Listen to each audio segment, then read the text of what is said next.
Electric seven-seaters are a bit like buses, aren't they? You wait ages for one to turn up and then they all arrive together, all at once. Well, this is a seven-seater that there is a real buzz about. But before I tell you all about it, don't forget to subscribe to the channel and switch those notifications on, because if you're into electric cars, this is the place to be.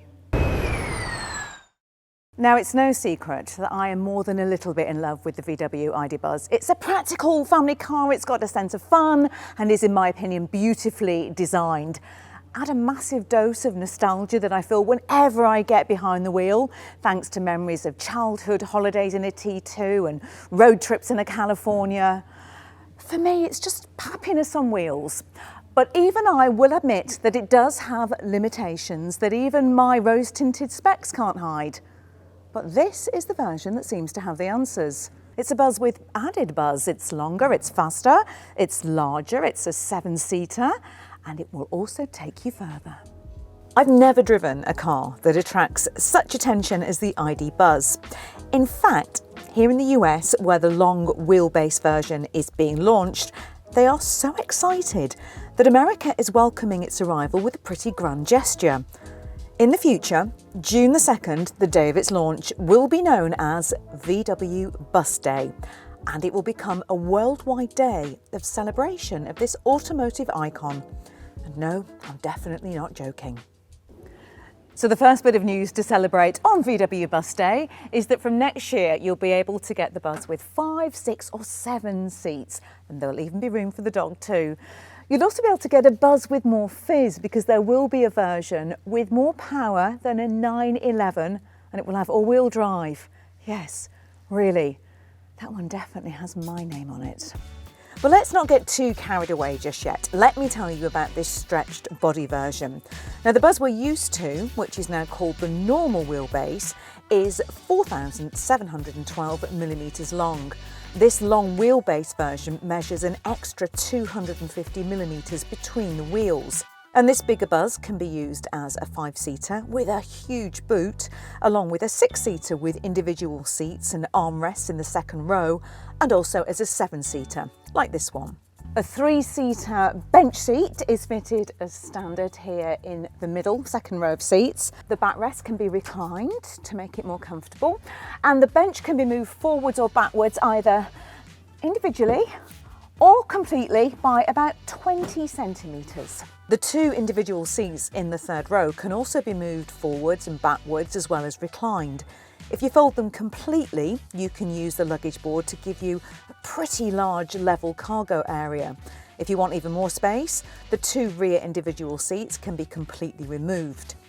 Now, in the 5-seater configuration, the load up to the upper edge of the backrests gives a volume of 1,340 litres, roughly the same as a mid-sized SUV with the seats folded down.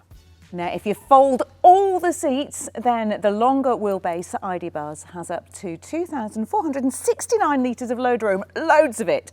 It's actually the same as 10 or a funky cat boots, just in case you were wondering.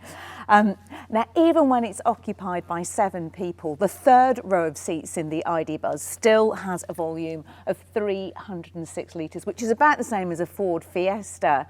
Look, if you're going on holiday with everyone loaded into it, then you'll probably need a roof rack, but at least the dog can squeeze here in the back. But if you don't need all that space, then the ID Buzz will be offered with standard wheelbase and 7 seats too. And because this is obviously a family car, there are 6 ISOFIX anchorages fitted as standard on the long wheelbase version. And to keep your brood entertained, there are 8 USB-C interfaces on board, which are all super powerful. Now, they'll charge things like laptops 3 times faster than conventional ports will do. So the front passenger seat also has an optional 230-volt socket with a maximum output of 300 watts. Not enough to boil a kettle, or sadly, run my hairdryer, but it will run something like a games console, so it's really useful. But one feature that will keep everyone entertained is this magnificent panoramic roof.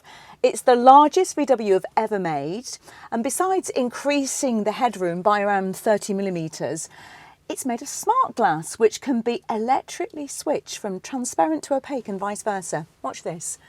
It can be activated with just a little slide on there. And how cool is that? It's kind of hard to see in here in the studio, but out in the Californian blue skies, it's going to be absolutely magnificent. Okay, let's now talk about the bits that you can't see. The long wheelbase bus will be available with 2 battery sizes. The first is the 77 kilowatt hour that we've already seen, but a new, larger 85 kilowatt hour pack is also available, which comes with a more powerful 282 brake horsepower motor. That improves the 0 to 62 time by 2.3 seconds to 7.9 seconds. And that's not all. An all-wheel drive version called the GTX, using 2 motors giving an output of 335 brake horsepower, will be arriving later in 2024. That's going to have a GTI-like 6.4 second 0 to 62 time. The battery can be charged faster too, at up to 200 kilowatts at a suitable DC charger. That means that 10 to 80% will take around 25 minutes to top up. Now, there's no official range figures yet, although we suspect it will be 280 miles-ish. And look, to be honest, the efficiency of the bus hasn't been the best whenever I've had one, particularly in winter. But there is a new heat pump, which will definitely increase things in colder weather. So it's going to be interesting to see what impact that makes. And of course, we will report back when we've tried it. Now, our other big bugbear has been the infotainment system, not a strong point in any VW Group cars. But we've been promised that this new generation software is finally going to fix everything. So fingers crossed about that. So what do you get? Well, in the middle of the dashboard is this bigger 12.9-inch touchscreen, which now has illuminated switches here across the bottom for temperature and volume settings, which is going to make life a lot easier.